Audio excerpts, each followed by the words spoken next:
Alors ce matin, je vais vous apporter la parole. Alléluia. Parce que nous avons besoin de mettre la parole dans notre cœur. La Bible dit comme cela, et l'apôtre Paul a dit comme cela. Or, c'est la parole de foi que nous prêchons. Ce n'est pas n'importe quelle parole que nous prêchons. Nous ne sommes pas venus prêcher une parole de condamnation, une parole de culpabilisation, une parole de religion, une parole de tradition. Parce qu'aucune de ces choses ne vont changer nos circonstances. Aucune de ces choses ne vont activer le bras de Dieu pour nous. Aucune de ces choses ne vont amener le surnaturel de Dieu et la grâce. Mais l'apôtre Paul a dit comme cela, « Or, c'est la parole de foi que nous prêchons. » Alléluia. Il est hors de question, dans ce lieu qui s'appelle Paris Centre Chrétien, et aussi de son nom parole de foi, il est hors de question que nous prêchions autre chose que la parole de foi. Parce que la parole de foi va changer nos vies et nos circonstances. Parce que la parole de foi va frayer un chemin. Alléluia. Gloire à Dieu. Alors nous sommes appelés à être des femmes de la parole. Est-ce que je peux avoir un amen pour cela? Alléluia. Dieu nous appelle à être des femmes de la parole et pas être juste des femmes qui aiment Dieu, mais qui sont vaincues, déprimées, abattues, mal dans leur peau, un coup en haut, un coup en bas. Ça, ce ne sont pas des femmes de la parole, ce sont des femmes qui aiment Dieu. Et il y a plein de femmes qui aiment Dieu. Puis il y a plein de femmes qui aiment Dieu, qui sont un coup en haut, un coup en bas, un coup j'avance, un coup je recule, qui sont frustrées, blessées, continuellement blessées. Oui, mais moi, je ne suis pas venue vous apporter ce message-là. Alléluia. Parce que ça, c'était avant. Dites, c'était avant. Peut-être ça vous représente aujourd'hui, mais dites, ça c'est avant.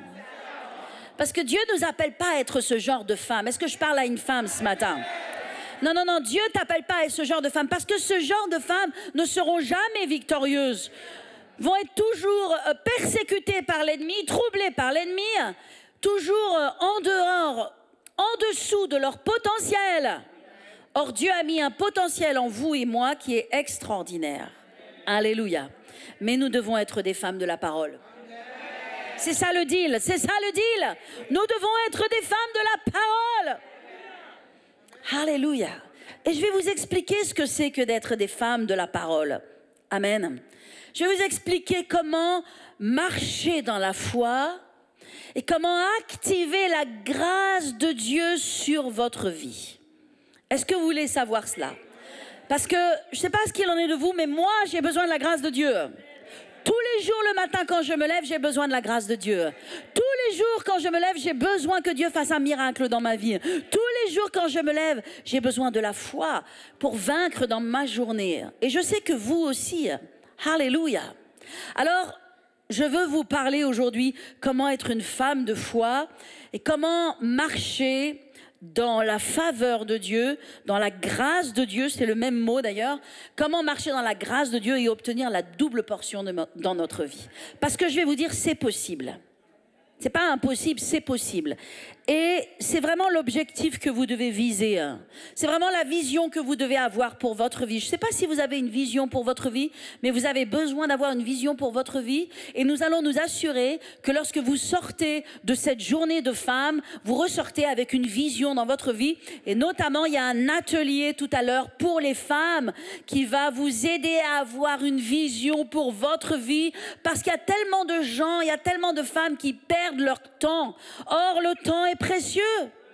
Hier, c'était mon anniversaire que nous avons célébré la semaine dernière. Et les années passent tellement vite et le temps passe vite. Et nous ne pouvons pas nous permettre de vivre sans vision. Parce que la vision, c'est ce qui va nous amener dans notre destination. Et nous avons besoin de faire des grandes choses pour Dieu. Et le temps est court. Et Dieu a besoin de vous. Alléluia. Alléluia. Et c'est important que cette vision, elle se lève à l'intérieur de vous. Alléluia. Alléluia. Que vous êtes instoppable. Que la grâce de Dieu est sur vous. Amen. Mais pour ça, il faut être une femme de la parole. Il faut être une femme de foi. Amen. Et Dieu veut restaurer la foi parmi son peuple.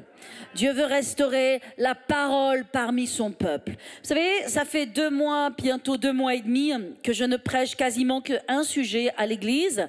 Je ne prêche que sur la parole, sur la foi, sur la grâce et sur quoi encore? À peu près cela. Parce que en septembre, en début septembre, le Saint-Esprit m'a parlé et m'a dit retourne aux fondamentaux. Retourne à la base, retourne aux fondamentaux. Le peuple a besoin de réapprendre ce qu'est la foi. Le peuple a besoin, et parfois même pas de réapprendre, mais simplement d'apprendre ce qu'est la foi, ce qu'est la parole, ce qu'est la puissance de la parole. Parce que je vais vous dire une chose, on entend beaucoup de messages. Il y a plein de messages que l'on peut entendre, et il y a plein de messages que l'on peut prêcher. Et on peut prêcher sur l'amour, et on peut prêcher sur le pardon, et on peut prêcher sur la sanctification, et on peut prêcher sur le fait de vivre sans péché, et on peut prêcher sur l'intercession. On peut prêcher plein de messages, mais aucun de ces messages ne vous donneront les fondamentaux du royaume de Dieu. Et les fondamentaux du royaume de Dieu, c'est la foi. Les fondamentaux du royaume de Dieu, c'est la grâce que nous avons en Jésus-Christ. Ce sont les fondamentaux. Et sur la base de ces fondamentaux, lorsqu'ils sont établis dans notre cœur, dans notre vie, et particulièrement en tant que femme, ça va être explosif. Ça va être explosif. Alléluia. Parce que Dieu ne refuse rien à ceux qui marchent dans la foi.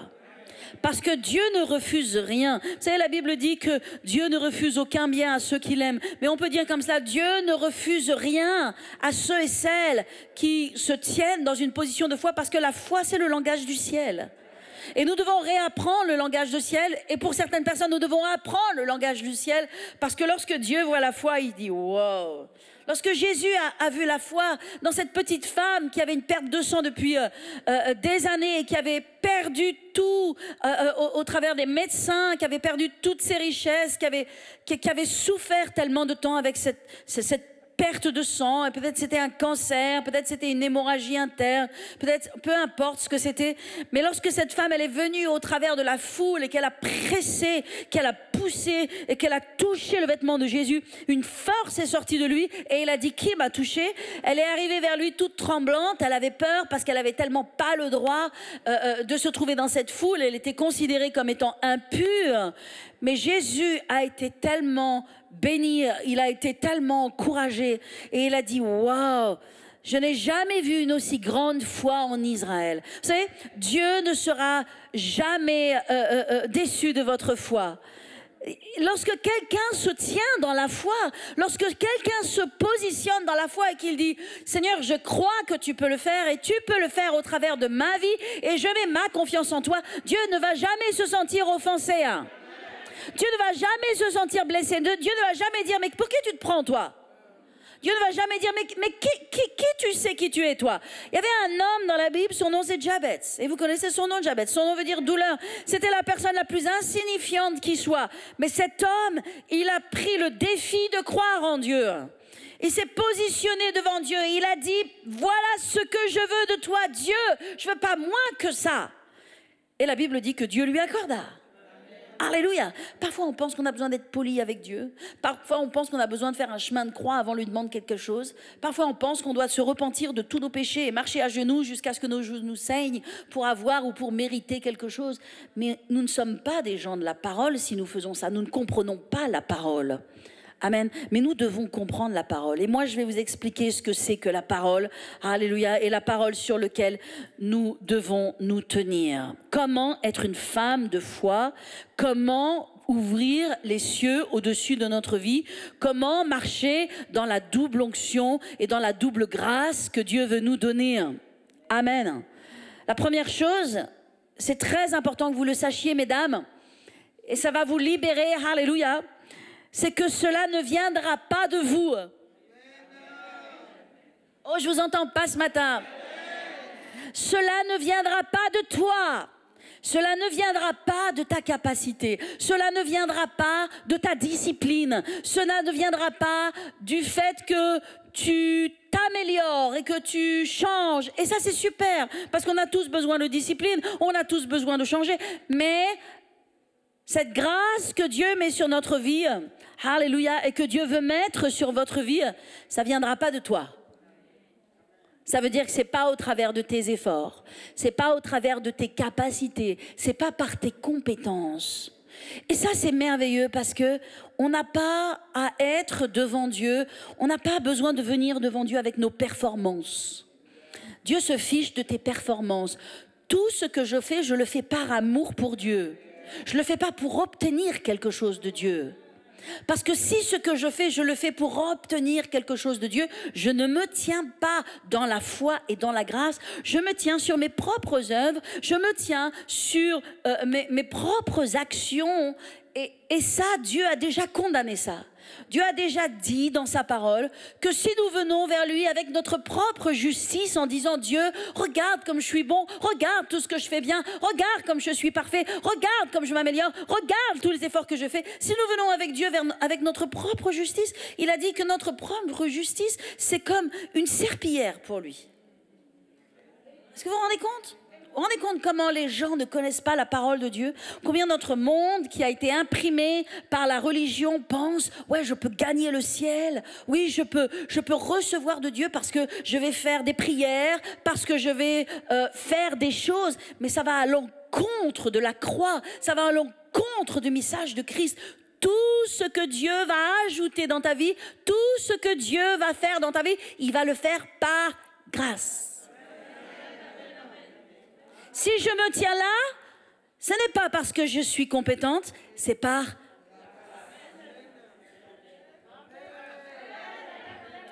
Tout ce que j'ai reçu, et je vais vous dire une chose, j'ai beaucoup reçu. Mais c'est pas encore, c'est pas fini. C'est encore peu par rapport à ce que je vais recevoir. Tout ce que j'ai eu, tout ce que j'ai reçu dans ma vie, je l'ai reçu par grâce. Je ne l'ai pas reçu par effort, je ne l'ai pas reçu par compétence, je ne l'ai pas reçu par capacité. Je me demande encore pourquoi Dieu m'a choisi moi. Parce que la réalité, si je devais choisir quelqu'un, je n'aurais pas choisi moi, j'aurais choisi quelqu'un d'autre. Et peut-être vous êtes là assis sur votre chaise ce matin et que vous dites, même moi, je ne m'aurais pas choisi non plus. Je ne me serais pas choisi non plus. Mais bien sûr que vous ne vous serez pas choisi. Mais c'est Dieu qui nous choisit. Et tout ça, c'est par grâce. Afin que nous n'ayons aucune gloire en nous-mêmes, mais que toute la gloire revient à Dieu. Alléluia. Parce qu'aujourd'hui, ce n'est plus moi qui vis, c'est Christ qui vit en moi. Et si je fais quelque chose pour le royaume de Dieu, et si je me tiens pour Dieu, ce n'est pas que j'en ai la capacité, c'est que Dieu en a la capacité à l'intérieur de moi. C'est le meilleur remède pour l'orgueil. Impossible d'avoir de l'orgueil quand vous savez que c'est par grâce. L'église que nous allons bâtir, c'est par grâce. C'est un prodige. Je vous le dis, c'est un prodige. Je veux que vous fassiez partie de ce prodige. Je veux que vous inscriviez votre nom dans ce prodige. Je veux que même si c'est impossible pour vous d'être partenaire ou de semer la somme de 1 000 € en une fois ou en plusieurs fois, peu importe, même si c'est pas possible, je veux que ce soit possible pour vous, que ce soit un prodige que vous soyez capable de faire, parce que peut-être aujourd'hui c'est 1 000 €, demain ce sera 100 000 €. Vous aurez la foi pour 100 000 €, vous aurez la foi pour 1 million, ou vous aurez la foi pour... Alléluia! Ce qui amène la grâce de Dieu sur notre vie, c'est la foi. Et nous avons besoin d'être des hommes et des femmes de foi. Mais la foi ne vient que par la parole de Dieu. Il est impossible d'avoir la foi sans la parole. Et c'est pourquoi je ne nous appelle pas des femmes de la parole, je ne nous appelle pas des femmes de foi, je ne nous appelle pas des femmes de l'esprit, amen, je nous appelle des femmes de la parole, parce que la première chose c'est la parole, le premier fondement c'est la parole. Si tu as cette Bible, cette parole, mais que tu ne la comprends pas, alors tu ne connais pas Dieu. Mais vous savez, il y a beaucoup de gens qui connaissent la Bible mais qui ne connaissent pas Dieu, parce qu'ils connaissent que la religion. Et vous savez, même dans nos milieux à nous, où on prêche, où parfois il y en a qui transpirent et qui ont même des serviettes et qui transpirent et qui s'essuient. Mais c'est pas parce qu'il y a beaucoup de mouvements ou qu'il y a beaucoup de cris qu'il y a beaucoup de connaissance de la parole. Alléluia. Mais nous devons connaître Dieu dans sa parole. Alléluia. Et quand nous connaissons Dieu dans sa parole, je vais vous dire une chose, ça ouvre le ciel. Ça vous donne accès à ce que vous n'avez pas accès. Alléluia, dans le naturel. C'est pourquoi nous devons être des femmes de la parole. Parce qu'au commencement était la parole. Le départ de toute chose, c'est la parole. La première chose que vous devez viser dans votre vie, si vous êtes une chrétienne d'hier ou une chrétienne d'il y a 10 ans ou il y a 20 ans, la première chose que vous devez viser dans votre vie, c'est de connaître la parole. C'est de connaître Dieu au travers de sa parole. Vous savez pourquoi? Parce que premièrement est venue la parole, puis après est venu l'Esprit. L'Esprit est venu sur la parole. L'Esprit est arrivé en deuxième. Jésus est premier. Or, Jésus est la parole faite chair et l'Esprit est arrivé après Jésus. En l'occurrence, Jésus a lui-même envoyé l'Esprit. Il y a tellement parfois de ministères et de choses que je vois. Vous savez, je suis pasteur et en qualité de pasteur, bien sûr, je vois beaucoup de choses dans le corps de Christ. Je dis rien, mais parfois je n'en pense pas moins. Il y a tellement de ministères prophétiques et de gens qui sont dans le prophétique et des gens qui recherchent des paroles prophétiques. Puis si on peut leur verser une bouteille d'huile sur la tête, alléluia, ils pensent qu'ils sont tellement plus loin. Mais la réalité, ces ministères ne sont pas sur la parole. Et c'est dramatique parce que lorsque les ministères ne sont pas sur la parole, ils dévient et ils partent dans des choses. Nous devons revenir à l'autorité et à la puissance de la parole. Alléluia. Que si je fais quelque chose ou si je dis quelque chose, je peux m'assurer et que je le confirme par la parole de Dieu, que c'est la parole de Dieu, que c'est ce que Dieu dit et c'est ce que Dieu veut. Est-ce que je parle à quelqu'un ce matin? Alléluia. Ne cherchez pas l'onction, ne cherchez pas les paillettes ou les choses. Cherchez la parole de Dieu. Cherchez à être établi sur le fondement de la parole de Dieu. C'est le fondement, c'est la base de toute chose. Comme je l'ai dit dans Genèse, il est écrit au commencement était la parole et la parole. Ah non, ça c'est, je suis dans Jean. Dans Jean, et la parole était avec Dieu et la parole était Dieu. Ok. Dans Genèse, au commencement Dieu créa les cieux et la terre, puis Dieu dit. Alléluia. Et puis, il est écrit, avant cela, avant que Dieu dise, il est écrit que l'Esprit se mouvait au-dessus des eaux. Mais l'Esprit ne pouvait rien faire.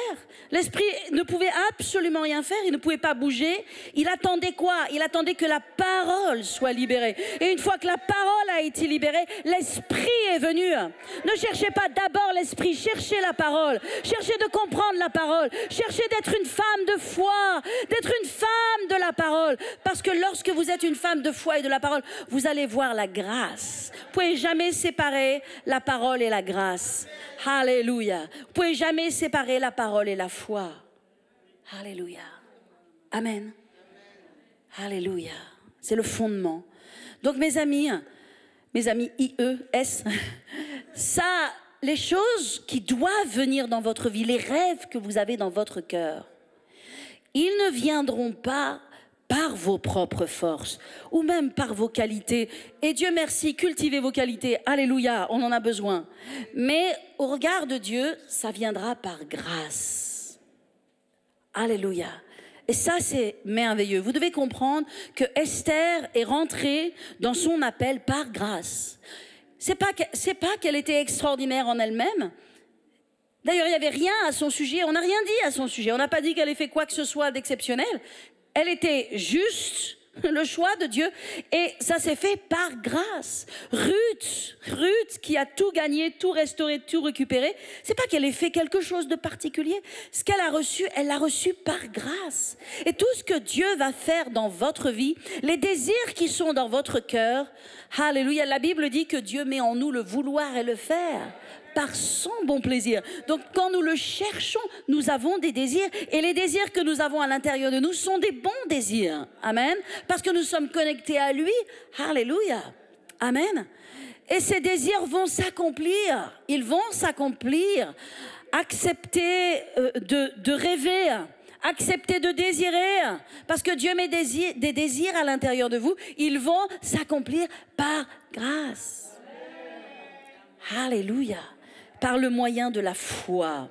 Alors, vous devez comprendre une chose. Je vais vous dire une chose que je n'ai jamais encore prêchée. Mais dans la Bible, il y a le chiffre 2 tout le temps. 2. Il y a 2 testaments. Il y a 2 alliances. Il y a 2 femmes, Agar et Sarah. Il y a 2 frères, Jacob et Ésaü. Il y a 2 leaders, Moïse et Josué. Il y a 2 offrandes, Abel et Caïn. Il y a 2.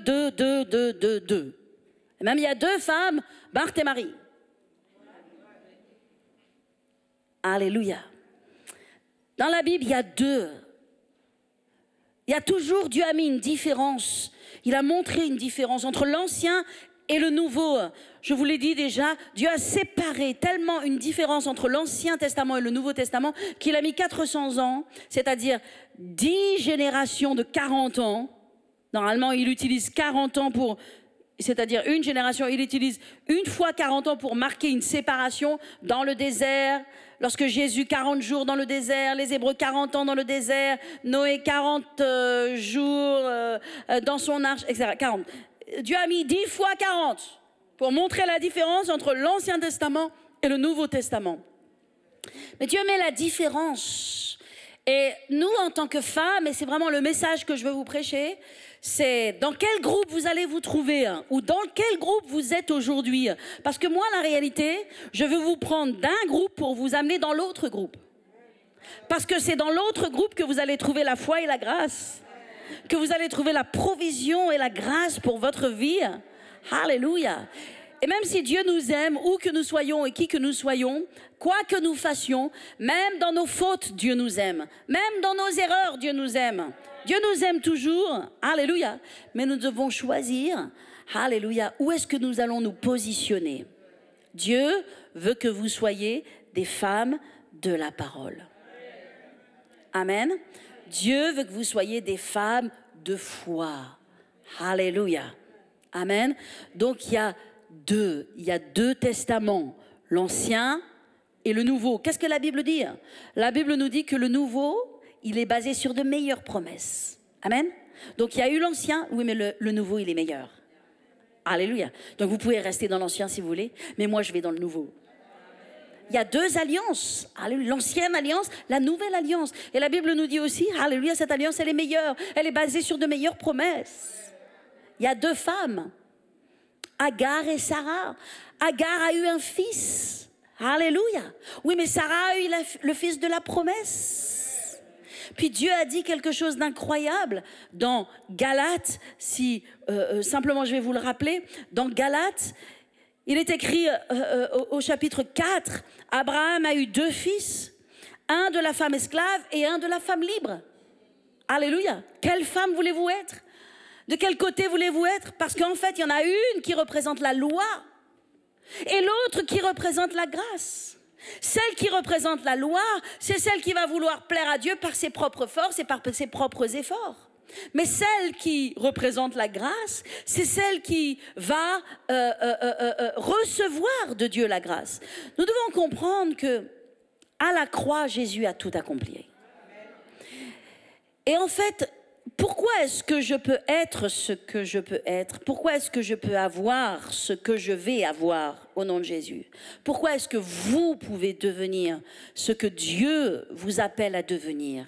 Ce n'est pas par vos propres forces, mais c'est par la foi dans le Fils de Dieu et dans son œuvre accomplie. C'est parce que Jésus a payé le prix à la croix que j'ai accès à toutes ces bénédictions et à toute la grâce de Dieu sur ma vie. Quand je comprends cela, je comprends la parole. Si je ne comprends pas cela, si je n'entends pas cela, alors je n'entends pas la parole. Parce que le véritable message de la Bible, le véritable message de la parole, c'est que en Christ, tout est accompli. En Christ, j'ai déjà ma guérison. En Christ, j'ai déjà la solution. En Christ, je suis au-dessus des principautés, des démons, des esprits méchants qui existent dans ce monde. En Christ, j'ai déjà la provision. En Christ, j'ai déjà l'argent dont j'ai besoin. Alléluia. J'ai déjà l'argent dont j'ai besoin. Alléluia. Dans le Seigneur, en Christ. Alléluia. En Christ, j'ai déjà tout reçu. En Christ, nous avons tout reçu. C'est pourquoi nous pouvons nous permettre de rêver. C'est pourquoi nous pouvons permettre de demander à Dieu. Alléluia. Amen. Parce que notre première position, c'est une position de fille. Ce n'est pas une position d'esclave. Ce n'est pas une position de serviteur ou de servante. Rappelez-vous ce que Jésus a dit dans Jean 15, 15. Or, je ne vous appelle plus mes serviteurs, parce que le serviteur ne sait pas ce que fait son maître, mais je vous ai appelés maintenant mes amis. Parce que les amis savent ce que font le maître. Alléluia, nous ne sommes plus dans une position de servante. Parfois, je vois des gens qui ont une certaine posture, des femmes qui ont une certaine position. Alléluia. Et puis, tellement de gens sont bouleversés, sont tellement touchés par ce genre de posture de servante qui sont tellement humbles et qui se tiennent devant Dieu avec une telle posture. Mais, baloney, oui. Forget about it. C'est lui qui a payé le prix, c'est pas toi. C'est lui qui a payé le prix. En fait, c'est pas comme si tu avais besoin de mériter quelque chose, il t'a déjà tout donné. Alléluia. C'est pas comme si tu avais besoin de mériter quelque chose, il l'a déjà donné, il l'a donné gratuitement. La seule chose que Dieu nous demande en retour, alléluia, c'est notre amour. Et parce que nous l'aimons, nous le servons, pas parce que nous devons. Pas parce que nous devons, parce que si nous le servons parce que nous devons, nous sommes sous la malédiction. Nous retournons sous la malédiction. Vous dites quelle malédiction? La malédiction de la loi. Alléluia. Je ne suis pas sous la malédiction de la loi, moi je suis sous la grâce. Amen. Donc c'est pourquoi il nous est parlé de Agar et de Sarah. Et il nous est écrit qu'Abraham a eu 2 fils, un de la femme esclave et un de la femme libre. Amen. Alléluia. La femme esclave, ça représente Agar, ça représente la loi. Amen. Elle est sous la loi. Mais la femme libre, c'est Sarah. Alléluia. Et elle a reçu tellement plus que la femme sous l'esclavage de la loi. Et Dieu a voulu qu'il y ait cette différence pour que nous comprenions. Amen. Que nous comprenions ce que nous avons reçu. Nous ne vivons pas dans l'Ancien Testament. Il y a des gens qui ont vécu dans l'Ancien Testament, qui ont vécu sous la loi et le niveau de bénédiction de l'Ancien Testament. Mais il faut que nous arrêtions de vivre comme si nous étions dans l'Ancien Testament, parce que la réalité, nous sommes dans le Nouveau. Alléluia. Et dans le nouveau, nous sommes bénis en Jésus-Christ. Nous sommes bénis de toutes les bénédictions spirituelles en Jésus-Christ. Nous avons été assis avec lui dans les lieux célestes.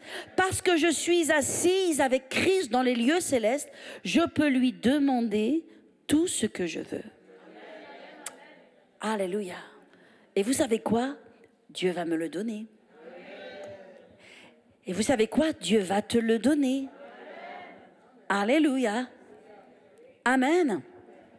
Amen. Vous savez, il y a, comme je le disais, Ésaü et Jacob. Là aussi, Dieu a montré la différence. Pourquoi Dieu a-t-il dit « J'ai aimé Jacob, mais j'ai haï Ésaü » ? C'est pas que Dieu a haï Ésaü, en fait. Il n'a jamais haï Ésaü, il lui a jamais voulu de mal. Mais ce qu'il a montré, c'est qu'il a aimé Jacob. Parce que Jacob, tout ce qu'il a reçu, et puis Jacob est devenu grand, Jacob est devenu puissant, ça n'a jamais été par ses propres efforts, en fait. Ça n'a été que par grâce. Il est devenu le père, le patriarche qui a donné naissance à toutes les tribus d'Israël. Il a été béni au-delà de toute mesure. Et tout ce qu'il a reçu, ça a été par grâce. Et ça a été notamment par grâce parce que c'était un sacré escroc. C'était un vrai escroc. Et pourtant, est-ce que vous comprenez, alléluia, est-ce que vous comprenez la différence qu'il y a? Il y a tellement d'exemples dans la Bible. Il y a tellement d'exemples dans la Bible. Caïn, il a donné par loi. Abel, il a donné par amour. Il a donné par grâce. Et la Bible dit que son offrande a été reçue. Si vous regardez Moïse et Josué, voilà 2 leaders encore. Moïse, nous savons que Moïse nous a donné la loi, bien sûr, hein? Amen. Et Moïse, il est allé jusqu'à un certain point. Puis lorsqu'il est arrivé devant la terre promise, Dieu lui a dit quelque chose qui peut vous surprendre à vous et à moi. Parce que qui a fait de plus grands miracles que Moïse? Les 10 plaies d'Égypte, ok? Moïse, il a fait des miracles juste extraordinaires. Mais quand il s'est trouvé là, devant la terre promise, il est monté sur la montagne, Dieu lui a permis de monter sur la montagne, Dieu lui a dit, tu vois la terre promise, tu la vois, tu n'y entreras pas. Dites, mais pourquoi? Ben parce que la loi ne peut pas entrer dans la terre promise. Non, est-ce que je parle à quelqu'un? Vous devez comprendre. La loi ne peut pas accéder à la terre promise. Donc Dieu a dit à Moïse, je t'aime, tout ce que tu as fait c'est extraordinaire. Les miracles dans ta vie c'est extraordinaire, je t'ai utilisé, tu es mon puissant instrument, mais tu vas remonter avec moi maintenant, tu vas venir dans ma présence. Mais c'est pas toi qui vas pouvoir entrer, parce que la loi ne peut pas entrer dans la terre promise. Et maintenant je vais monter une nouvelle génération, la génération Josué. Et cette nouvelle génération, c'est elle qui va prendre la terre promise. Et ça nous parle toujours de ces deux alliances. Mais vous savez, je vais vous dire une chose, de façon très insinueuse, de façon très subtile, parce que bien souvent nous ne sommes pas enseignés sur la parole de Dieu, ou parce que nous ne recevons pas la parole de Dieu dans notre cœur sans le réaliser, avec tout l'amour que nous avons pour Dieu, avec toute la passion que nous avons pour Dieu, nous vivons là, nous sommes là, et nous faisons les choses pour Dieu à partir de là. Et nous cherchons à mériter et nous pensons que c'est par nos propres efforts. Alors que Dieu veut nous appeler là. Et moi, si j'ai cette conférence des femmes, c'est pour vous amener là. Parce que c'est là où est le miracle. C'est là où il y a la provision surnaturelle. C'est là que Dieu va faire au-delà de tes capacités, de tes espérances. C'est là, c'est par grâce. C'est par la grâce que nous sommes sauvés, par le moyen de la foi, et cela ne vient pas de nous, dit la parole de Dieu, c'est par la grâce. Alléluia. Je peux tout recevoir de Dieu par grâce. Vous savez, Dieu, il est un Père généreux. Amen. Et comme un Père généreux, alléluia, il veut nous donner Alléluia. Et il veut nous donner simplement parce que nous lui faisons confiance. Il veut nous donner simplement parce que nous l'aimons. Il veut nous donner simplement parce que nous lui faisons confiance. Amen. Il ne veut pas nous donner parce que nous sommes les meilleurs. Il ne veut pas nous donner parce que nous sommes super top. Maintenant, c'est super de devenir les meilleurs. C'est super d'être super top. C'est super de progresser. Bien sûr que nous devons progresser. Mais Dieu veut tout nous donner par grâce. Alléluia. C'est pourquoi il a tout payé à la croix, il a étendu ses bras à la croix, il a dit maintenant tout est accompli. Donc maintenant lorsque l'ennemi vient dans ta vie, et lorsqu'il vient revendiquer des choses dans ta vie, lorsqu'il vient revendiquer ton enfant, lorsqu'il vient revendiquer ton mariage, lorsqu'il vient revendiquer tes finances, lorsqu'il vient revendiquer ton moral, lorsqu'il vient revendiquer ta santé, lorsqu'il vient revendiquer tes rêves, vous comprenez? Alléluia. Vous devez vous positionner dans le tout accompli de Dieu.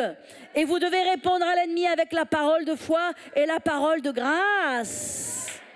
Alléluia. Amen. Est-ce que vous recevez ce matin? Gloire à Dieu. Alléluia. Donc la première chose, amen, pour être ces femmes de la parole, c'est de réaliser qu'aujourd'hui vous êtes des filles. Comme je l'ai dit à l'église plusieurs fois déjà, lorsque je me lève le matin, j'aime avoir ma confession, ce que je parle, ce que je dis à Dieu. Et je commence toujours par dire, Seigneur, je te rends grâce de ce que je suis ta fille. Je suis une enfant de Dieu. Je suis héritière du ciel et héritière de tes promesses. Tout ce qui est à toi est à moi. Alléluia. Je suis ton enfant. Mais est-ce que vous réalisez la puissance de cette déclaration? Seigneur, je suis ton enfant. Quand je dis à Dieu que je suis ton enfant, vous savez ce que ça fait dans le cœur de Dieu? Ça le réjouit. Parce qu'il dit, enfin quelqu'un qui me fait confiance. Enfin quelqu'un qui me demande à la hauteur de ce que je lui ai donné. Alléluia. Je suis pas en train de dire, Seigneur, tu vois, j'ai prié 1 heure. Seigneur, tu vois, j'ai lu ma Bible 30 minutes. Seigneur, tu vois, je suis allée à l'église 3 fois cette semaine. Alléluia, je suis en train de dire, Seigneur, je suis ta fille. Alléluia, je suis héritière de tes promesses. Et parce que je suis ta fille, je sais que je peux te demander de grandes choses, que tu vas les faire dans ma vie. Amen. Donc la première chose, c'est que vous n'êtes plus des servantes. Nous ne sommes pas des servantes. Nous ne sommes pas des esclaves devant Dieu. Nous sommes des filles. Alléluia, nous sommes les filles de notre Père. et nous avons accès à toutes choses. Je vais vous dire une chose assez magnifique à propos de filles. Vous savez, il y a le livre de Job. Bientôt, je vais enseigner sur le livre de Job. Parce que le livre de Job, c'est le symbole à nouveau de la loi et de la grâce. Job, c'est quelqu'un qui a commencé dans la loi. Mais par la grâce de Dieu, il a fini dans la grâce. Il a commencé dans la loi et il avait tout ce qu'il a pu avoir avec ses propres efforts. Et il avait une belle famille, il avait des serviteurs, il était l'homme le plus riche et il était le plus influent. Et puis vous savez, il faisait tous ces autels, toutes ces choses pour être juste devant Dieu parce qu'il voulait être juste par ses propres forces. N'oubliez jamais que le livre de Job est le premier livre qui ait jamais été écrit dans la Bible. Amen. Alléluia. C'est le plus ancien livre de la Bible. Et c'est le livre, un des livres qui nous décrit le plus la loi et la grâce. Donc Job est là, il est en train de faire toutes ces choses et puis il s'assure qu'il est juste devant Dieu. Okay, et il est dans la crainte d'ailleurs, parce que ça c'est être sous la loi. Puis on va voir ce qui va se passer. Il va avoir une attaque terrible, il va tout perdre. Amen. Mais la chose qui est merveilleuse à propos de Job, même s'il a eu 9 mois terribles de tribulation dans sa vie, c'est qu'il y a un moment donné où il a levé ses yeux vers Dieu, ce Dieu qu'il connaissait. C'est pas qu'il ne le connaissait pas, pourtant il le connaissait, mais il a dit « Mon oreille avait entendu parler de toi, mais maintenant mon œil te voit. » Combien d'entre nous, nous avons entendu, mais notre œil n'a pas encore vu? Mais moi, je prie ce matin que votre œil voit. Parce qu'on entend beaucoup, mais qu'est-ce que l'on comprend? Qu'est-ce que l'on reçoit? Et parfois, qu'est-ce que l'on entend aussi? Et parfois, qu'est-ce que l'on entend? Un tout petit peu de pick-up dans mon micro, s'il vous plaît. Damien? Un petit peu de pick-up, ok. Et qu'est-ce que l'on entend? Amen. Et Job, il a dit comme cela, mon oreille avait entendu parler de toi. J'avais une conception de Dieu, j'avais une conception de ma marche avec Dieu, j'avais une conception de ce que c'était.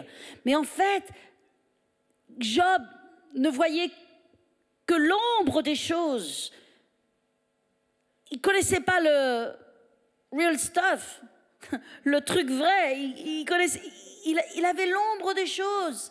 Et combien de chrétiens ou de chrétiennes n'ont que l'ombre des choses, mais ne sont pas encore dans la plénitude. Mais au moment où il a dit « mon Rédempteur vit », s'est tourné vers son Rédempteur. Et je vais vous dire, mon Rédempteur vit. La Bible nous dit que Dieu lui a donné le double de tout ce qu'il avait avant. Waouh! Parce que ça, c'est encore la loi et la grâce. Je veux que vous soyez des femmes de la parole.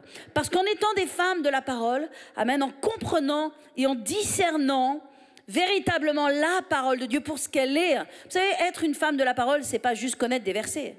C'est connaître l'Esprit de Dieu dans ces versets. C'est connaître l'œuvre de Christ à la croix. Alléluia, c'est ça être une femme de la parole. Et en étant une femme de la parole, vous allez être une femme de foi. Et en étant une femme de foi, vous allez être une femme de l'esprit. Et en étant une femme de la parole et de la foi, vous allez être une femme qui a accès à la grâce. Alléluia. Et il y a une chose qui est merveilleuse à propos de Job, c'est que Job, il est passé de la loi à la grâce. Il a reçu le double. On est en train de parler de la double portion parce que la grâce vous donne toujours le double. Amen. Au moins le double. Okay? Il a reçu le double de tout ce qu'il avait perdu. Mais il a eu des filles. Et j'aime bien ça. Parce que le dernier verset à propos de Job est à propos de ses filles. Et ces filles, je vais juste vous lire le verset parce que je crois que j'ai pris la référence quelque part. Si je la retrouve, aide-moi Seigneur. Thank you Jesus, help me Jesus. Job, où es-tu? Job. It's coming. Job 42:15, c'est la fin de Job. Il est écrit, il n'y avait pas dans tout le pays d'aussi belles filles que les filles de Job. Mais c'est pas ça qui est intéressant. Ça, amen, alléluia, ok. Leur père leur accorda une part d'héritage parmi leurs frères. Et ça, c'est exceptionnel. Parce que dans l'Ancien Testament, les femmes n'héritaient pas. Oui, mais sous la grâce, les femmes, elles héritent. Am I talking to someone? Am I talking to someone? Est-ce que je parle à quelqu'un? Dans l'Ancien Testament, les femmes n'héritent pas. Ah, sous la loi, les femmes n'héritent pas. Oui, mais nous ne sommes pas sous la loi. Nous sommes sous la grâce. Et sous la grâce, nous héritons. Alléluia. Les filles de Job. Les filles de Job ont hérité de leur père. Et ça, c'est exceptionnel. Et on voit la même chose dans la vie des filles de Caleb, de Josué et Caleb, de la nouvelle génération qui est entrée dans la terre promise. Leurs filles ont aussi hérité parce que les filles, elles héritent sous la grâce. Wouh! Alléluia! Et c'est pourquoi nous pouvons être, sans avoir besoin de revendiquer qui que ce soit. Et nous ne sommes jamais en conflit avec les hommes. Nous ne sommes jamais en compétition, en rivalité avec les hommes. Au contraire, nous les aimons, nous les soutenons, nous les encourageons. Nous voulons que les hommes soient pleinement tout ce que Dieu veut qu'ils soient. Mais nous aussi, nous pouvons être pleinement tout ce que Dieu veut que nous soyons. Et maintenant, il n'y a plus de limite parce que la Bible dit qu'il n'y a plus ni homme ni femme en Jésus-Christ. Il n'y a plus libre ou esclave. Il n'y a plus grec ni juif. Alléluia. Maintenant, il n'y a plus de différence. Sous la grâce, il y a tout. Et nous devons marcher sous la grâce. Mais pour ça, nous ne pouvons pas le faire si nous ne sommes pas une femme de la parole. Alors, je veux vous exhorter avec ces quelques mots. Le temps a passé déjà très très vite. Je vais m'arrêter maintenant. Mais je voulais vous exhorter avec ces mots pour que vous ayez un amour de la parole et que vous puissiez comprendre cette identité. Je suis une femme de la parole. Je suis une femme de la parole. Et je vais vous dire une chose, je n'ai pas d'autre ambition dans ma vie que d'être une femme de la parole. Parce que je sais que quand je suis une femme de la parole, alléluia, tout va changer autour de moi. Les attaques de l'ennemi vont partir, les œuvres des ténèbres vont partir, les maladies vont partir, les afflictions vont partir. Tout, alléluia, toutes les choses vont tomber à leur place. Je vais avoir tout ce que Dieu a promis que je vais avoir parce que je suis une femme de la parole. Et je veux que vous soyez des femmes de la parole. Est-ce que je parle à quelqu'un ce matin? Est-ce que je parle à des femmes ce matin? Alléluia. Gloire à Dieu. Amen.